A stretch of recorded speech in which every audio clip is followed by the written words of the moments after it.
Hey, entrepreneurs, are you trying to make bigger profits in your small business? Like many of us, I'm sure you're feeling it.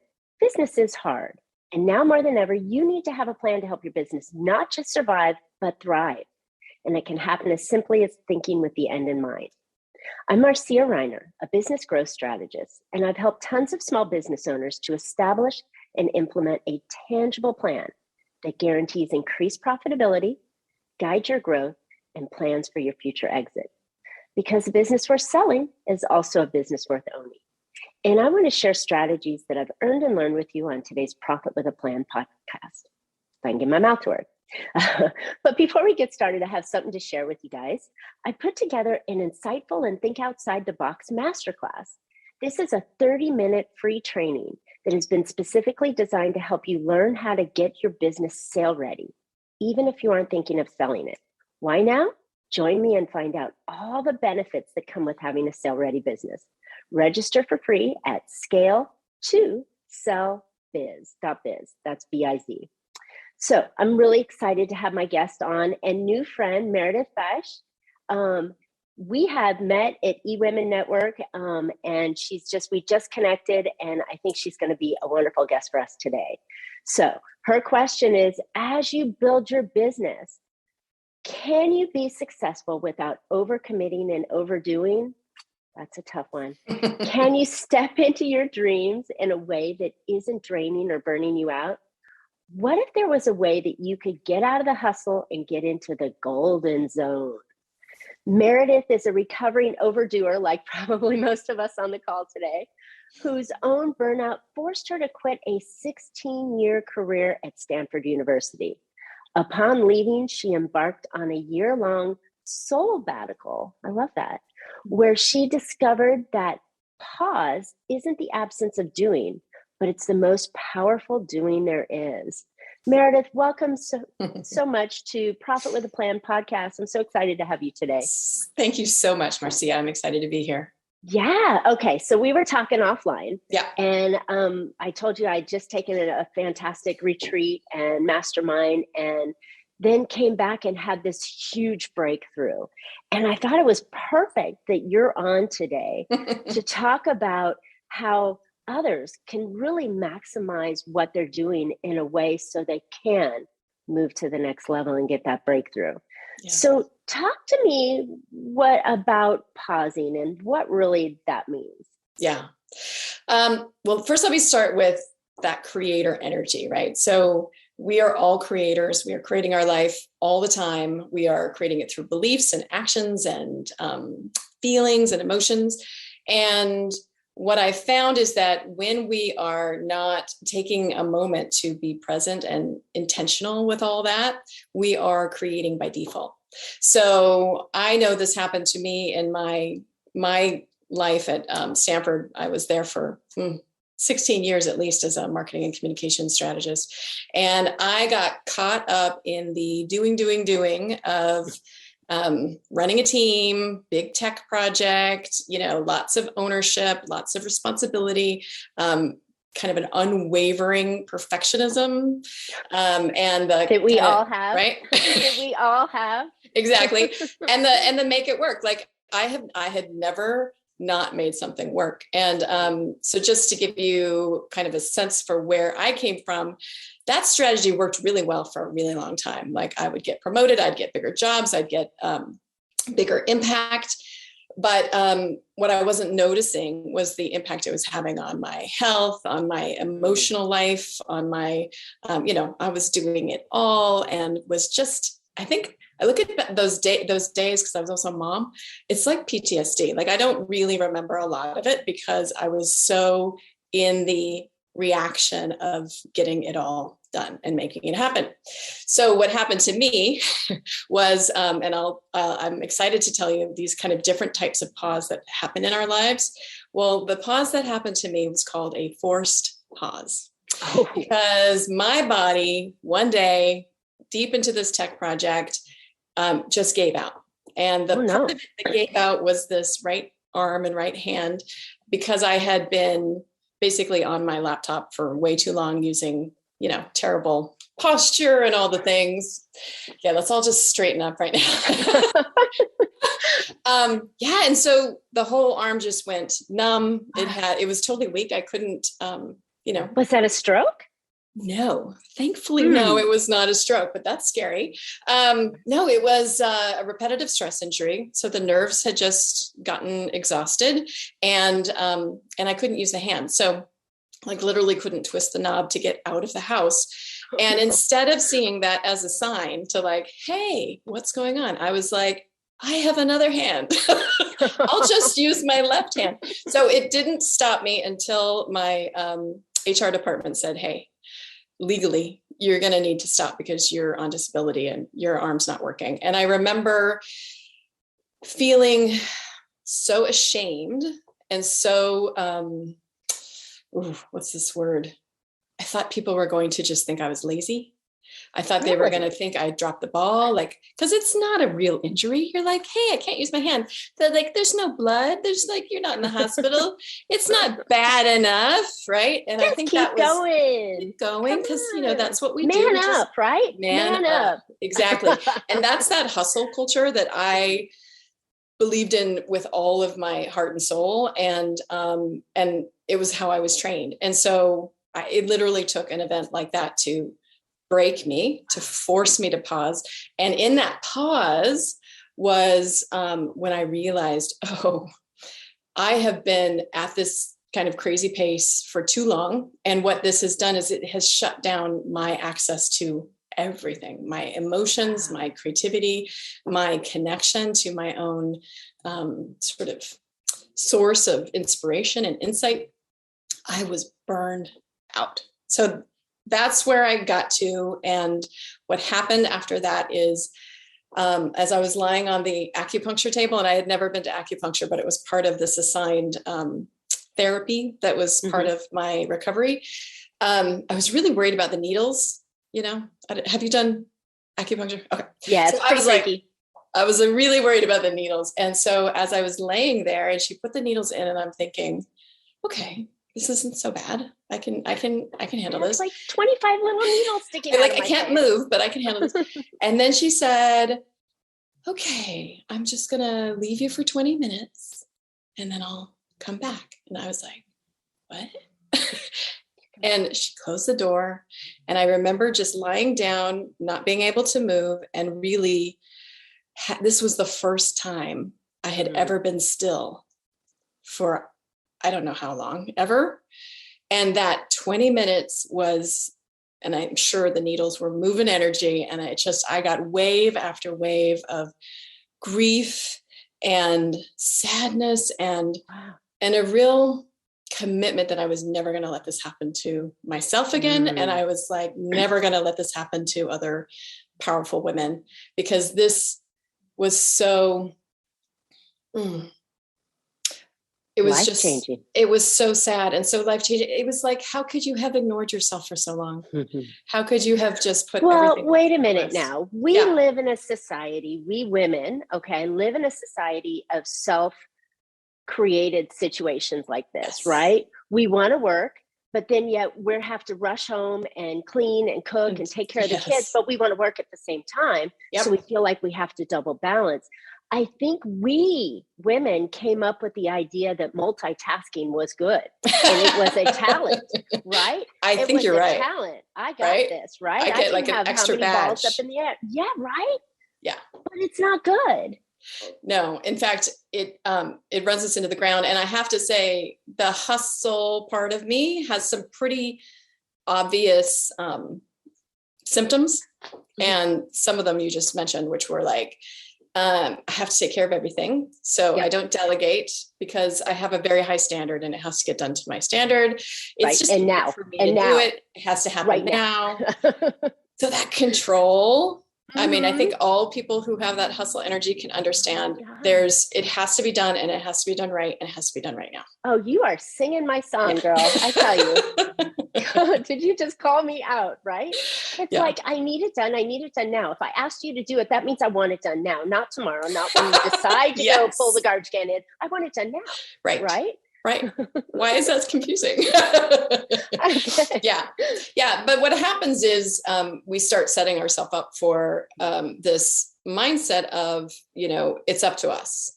And that's a very, I'd say, toxic, exhausting mindset, because what it does is it divorces us from our great creative energy, right? So if we tap into that maybe higher self, divine, whatever, intuition, when we're tapped into that, it's kind of like what you were talking about as you got back from your trips, you tapped into like this incredible, strong, fruitful energy, and it catapulted you forward. Yes. Yes. Now fantastic. I would say that a lot of that energy was available to you because you had taken a huge break. Vacations are definitely a pause, but it sounds like it wasn't just, hey, let me go get, distracted or entertained or relaxed. It was like, let me tune back into what matters to me. And let me give myself enough space to really listen. And even if you're not, especially when you're not actively problem solving, I think that's the time your true nature gets a chance to get some airtime. Love it. That's I agree. And this problem that we're talking about right here, Meredith, this isn't just women. No. I mean, men pull this off and try and do it, and they burn out and crash. I mean, so it's not just a woman's problem. No. But I have to say, it's a very common problem, especially with entrepreneurs when they're trying to do it all. Yeah. They're just trying harder and harder because that's the mentality. If I just make one more call, yes. If I just spend one more hour, if I just do a little bit more, I'm going to get and reach my goal. Yeah. But I'm finding that that's not the case. Yeah. And there's so many people out there that talk about time management, productivity, and those kind of things. And they say, just master your calendar and make sure it's all color coordinated. And you just have to act on the calendar. But I think that, again, is trying to shove too much stuff on and not giving you the time that you need as entrepreneurs to create and design and to implement and to create a business that is, wonderful to your customers. Yeah. And work with your customers on the same time. Yes. I mean, I think that time is so very important. All right. I think, So that's the gotcha, right? Which is, hey, we know we got to put in the work. We got to do the things. Do we have to do all the things? Not always. I think there's a lot of... Or can we be more efficient at it too? By definitely taking a step back and saying, is that the direct path, or do I have to do all those 15 steps to get there, or could I do 5 of those steps, right? Yes. So exactly. And I think the really important point that you just made was take a step back, but it's not so that your brain can solve it, right? We often take the step back so that we're like, okay, let me problem solve this. And what does my brain think? And our brains are incredibly powerful machines, and we should always apply them to the solutions that we're seeking. However, there's another resource that we don't use as much, which is, what does our intuition say? What does our gut say? What does our, if we listen, where are we being moved, right? We all have this connection to our own creative source, and it is always going to point us to a path of least resistance where we can get kind of maximum potency. I'll tell you my story. In just this past December, I had taken a pause in November. I take pauses quarterly, and a pause to me, there's the retreat spiritual part of my pause. And then there's just taking a break from active creation, right? So like I just literally rest, basically. I still do minimum work, keeping things afloat, but I don't initiate any big things. So that was me in November. And it was great because my daughter was home from college and I got to spend time with her and everything was perfect. And then I wake up in the first week of December and I'm like, I have to do something big. So much to do. I have to do something big, right? I got to get back on the radar. And it's funny because I really trust my downloads. I'm an incredibly creative person and I get really great ideas all the time. So I wake up one morning and I'm like, that's it. I have this amazing idea. And it's it's got like 16 different parts and it's huge. Right. And it's, the end of the year and how to help people with their goals and the blah, blah, blah. And I was, really keeping up with the Joneses, and it was all being fed by scarcity energy, makeup, look the part. It was totally being fed that way. But at the time I thought, oh, this is a great idea. Well, since then I had implemented a new rule, which was I was going to sit with my ideas and ask my guides, my intuition, to vet and validate the ideas before I jump in. Because, I'm creative and I got a million different ideas. Sure. And a squirrel walks by and you're chasing. You're like, bam. Yes. I think isn't that an idea. Entrepreneurial thing? That is. But I love the idea of saying, okay, let me sit with it. So like any important decision, let me sleep on it. We all know that phrase, right? But that's the same thing we're doing with our own creative energy is let me sit with it and make sure it makes sense. Maybe test it on a few people. Yes. So my guides were kind of giving me the meh. They were giving me a meh. And I'm like, what do you mean? This is like an amazing idea. All the parts. And so I went part by part to get, kind of a validation. And there was only one part that they were like, yeah, this is going to be really supported at this time. And it was a little download that I had done about a end of year ritual around kind of taking inventory of the year and sort of metabolizing your year. And all the events, they were like, no. And all the news that no, just this one thing. And I was like, okay, so this was me taking a pause to check in and tune in and to listen. What is my creative intelligence guiding me to do? And so I released just that one download. I literally mentioned it in maybe 3 posts, and I got over 100 people to sign up, which for me was an amazing feat, right? Yeah, that congratulations. Proves the point that you don't have to do it all. You just have to do the one thing that is being supported at this time, and really taking the pause to listen and tune in to what that is. That's how you get potent, and that's how you get productive, not by doing all the stuff, right? Right. It's kind of backing out. Yeah, you said we're always trying to keep up with the Joneses, and often less is more. Yes. Just give them the point that they need now, because we in our creative zone, I mean, I was building a course over the last year, and I was like, everything in the kitchen sink and my whole download, and you got to do all this stuff. And then my coach says, no. What exactly do they need at this moment to shift and get them to the next step? Yeah. And I was like, but that's not enough. I need to have a $25,000 stack and, all these crazy things. And they're like, nope, you need to have the one thing that they can achieve and succeed at it. And I was like, oh, so very similar. Focus, pull it down and listen. And what do they need? What do you need?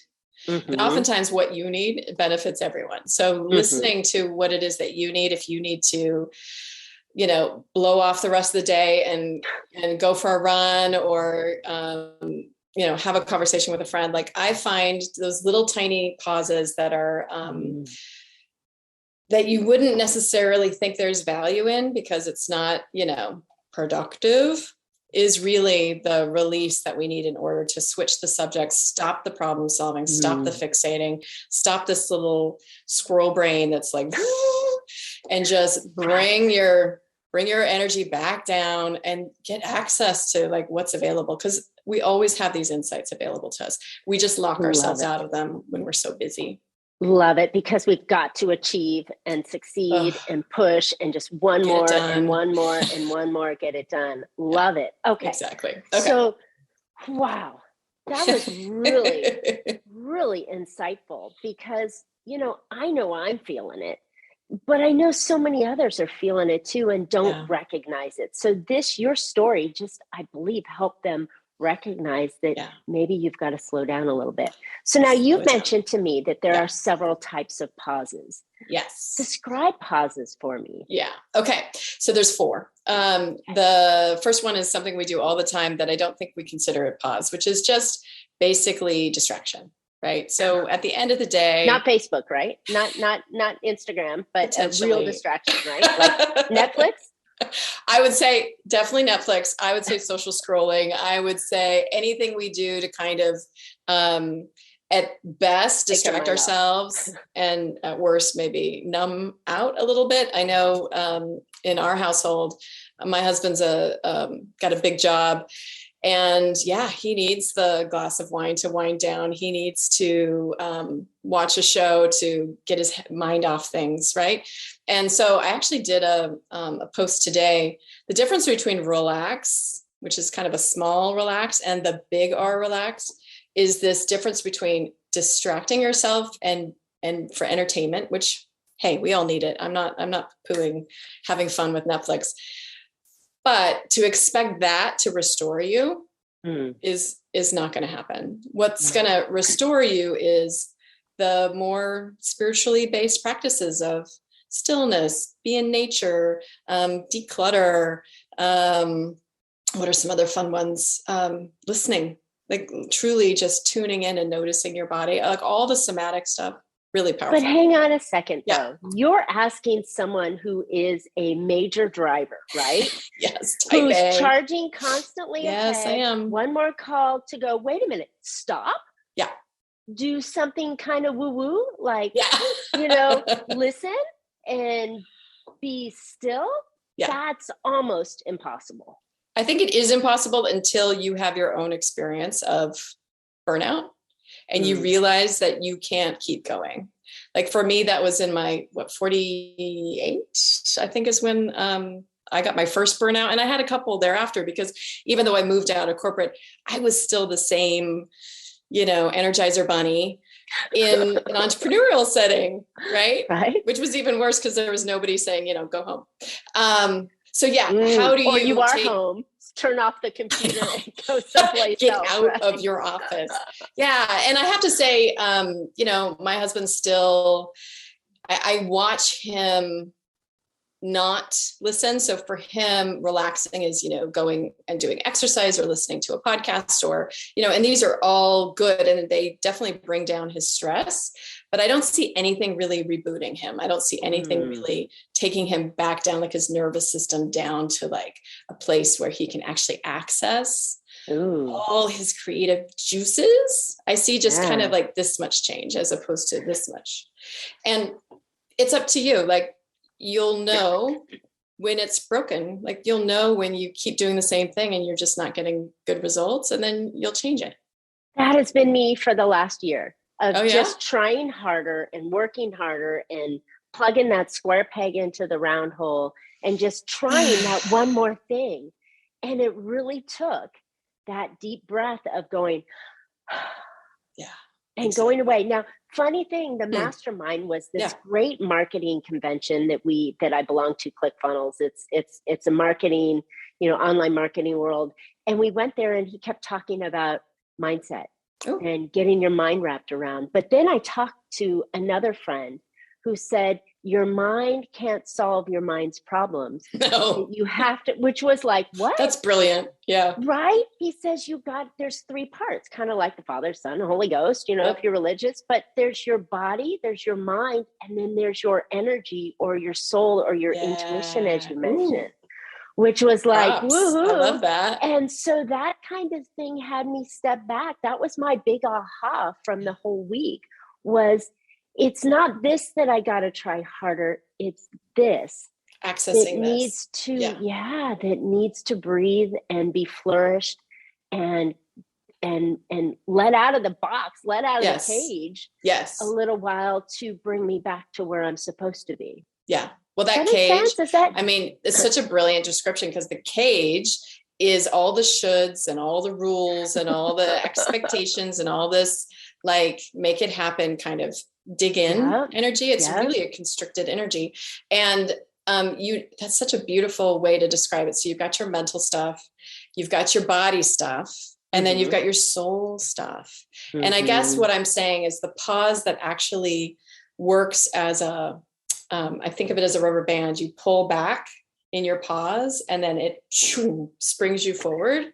That pause, that's a soul pause, right? That's filled with lots of listening, connecting, intuiting, and just being, right? There's really no doing. Right. It is being. And I'm not one for like, sit down and meditate and be quiet. But I find ways to be while moving, and, maybe it's a walk, or maybe it's a dance, or whatever it is. I would love it if I could just sit down and meditate. Not my that's a tough one for me too. My mind's always going at 1,000 It's always miles going. an So hour. if I can distract the mind, then I can let the listening come in. And what I found is your intuition has so many ways to get your attention. Mine is through this auditory listening. So I hear kind of an inner voice, like my reading voice. And I get really specific phrases. I get a specific yes or a no. So you can cultivate this access to your inner knowing in really, legitimate, clear ways that you can call on for your decision making.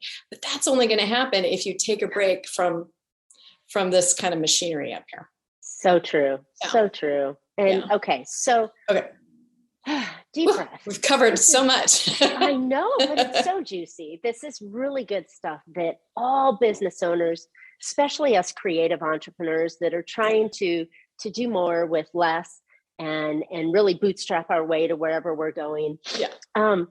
What are some of the ideas that we should be focusing on when we are pausing? So say we're meditating or whatever, or maybe we go for a walk, or maybe we take that vacation without our laptop, right? What? I've never done that.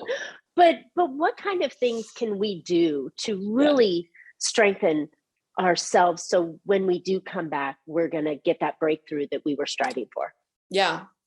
I'm going to throw out a lot of different ideas, because I think we're all built differently. Sure. So some of them are going to like land, and some of them are like, I can't ever imagine. For the folks that are the writers and the creators, there's a ton of free writing and journaling and automatic writing. That was my entree while I was still in at Stanford, and I was not even thinking of leaving. I just knew that I needed something to soothe and connect me back to my source. So that was a practice I did every morning. My kids were little, so I was getting up at like 5 a.m.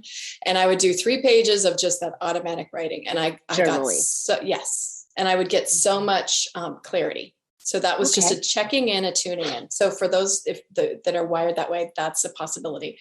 For those who are much more somatic, like need to be moving, kinetic, that kind of person, definitely the walking, but do not walk while listening to podcasts. As much as I love podcasts, and I do sometimes walk to podcasts, make sure that occasionally you take off time just to hear yourself. Take out the earbuds, take them out. Right?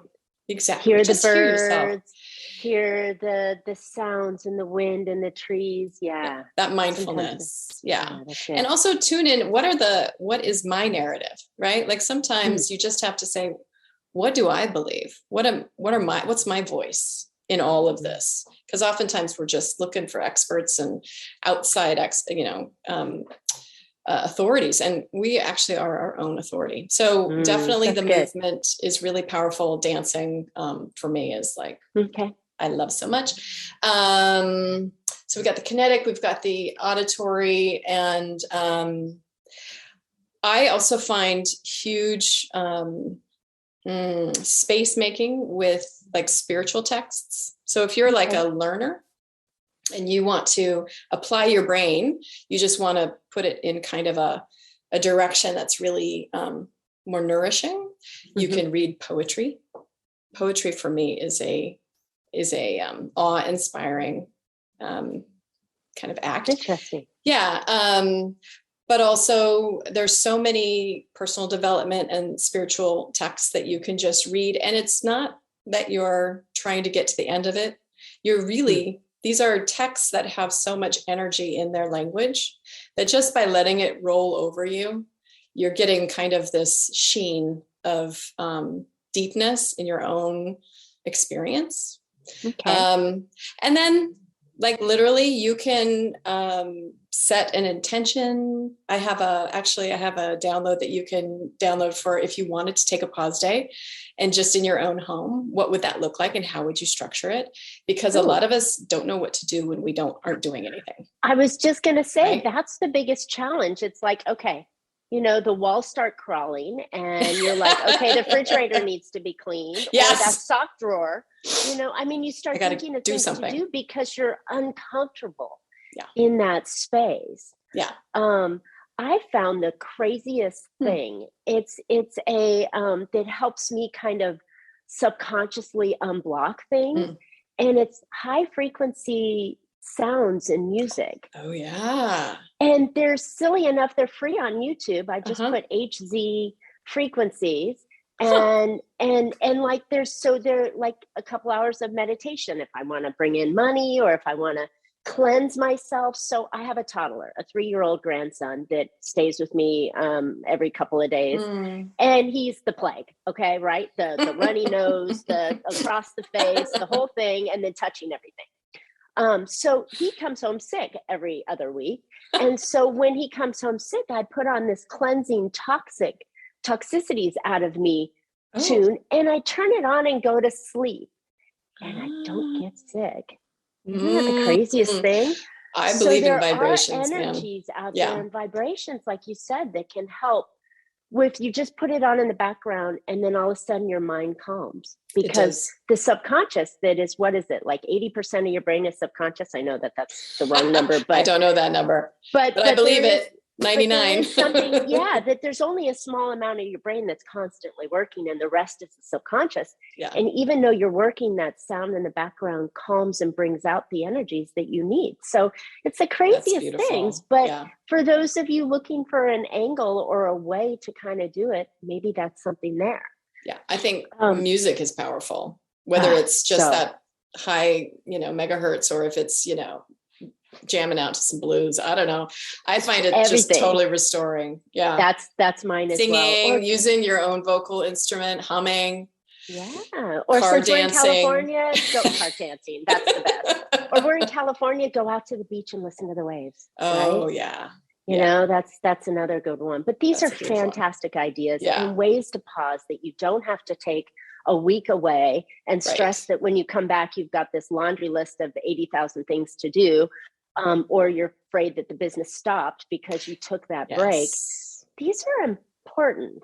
These are important moments, hours, or days that you can take that really elevate your business. Yeah. And I just love it. And if you're not doing it, then you're falling into those old patterns of kind of racing and constriction and so I think that's the question we have to ask is, are we going to get there with kind of our old tools, or do we want to try some of this, accessing of our own guidance and intuition? If we do, we have to get quiet, or at least we have to pause all the activity to go in and listen.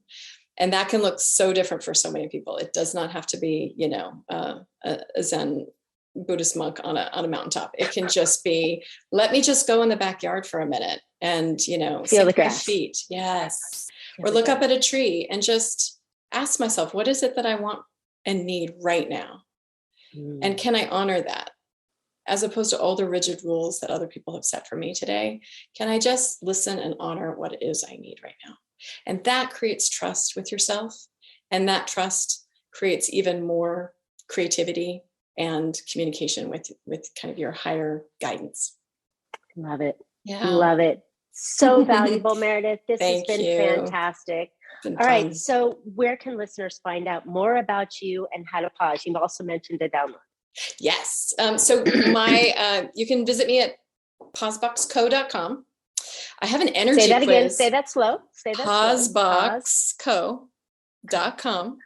Okay. And I have an energy quiz that you'll find there. That's going to help find, a lot of us are hustle energy, but then in different parts of our lives, we could be autopilot, we could be struggle, this is all about getting you to that golden zone. So I have a energy quiz and download that's going to help you navigate, like, where am I in that energy and how do I practice specific things so that it gets me to that golden energy every time. So that's available on my site, and I would love to see you there. Awesome. Yeah, I think I'm going to go check that out, because I think, most of us as entrepreneurs, we're in that hustle mode, and we've got to find time to not be in that hustle mode. And what a great place to be in that golden zone. Thank you. Yeah, let's get some golden going on. Love it. All right, listeners, I hope you found an idea or two to put into your business to be more profitable. And I know taking time away from your business, I've said it 1,000 times, will help you be better in your business. And this might be just one more way of stepping back and taking that pause and adding value to your business at the same time. All right. So now more than ever, it's important to build your business like you want to sell it. Don't forget to register for my new free 30-minute training on how to get your business sale ready, even if you aren't thinking of selling it. There are tons of benefits to having a sale ready business. Go register for free at scale2sell.biz, B-I-Z.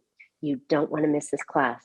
And Meredith and I would love to hear your questions, feedback. Tell us how you pause and what kind of changes happened in your life because you paused, whether it was that tree or whether it was a day or a week away. What pause did you do and what was the result of it? So share with us and we'll comment back with you. Awesome. So also, subscribe. Don't forget to comment on today's podcast, and you can catch Profit with a Plan on any of your favorite podcast players. And we're looking forward to more great profitable information on next week's show. So until then, make your plans and profit with them. Thanks so much, Meredith. Thanks.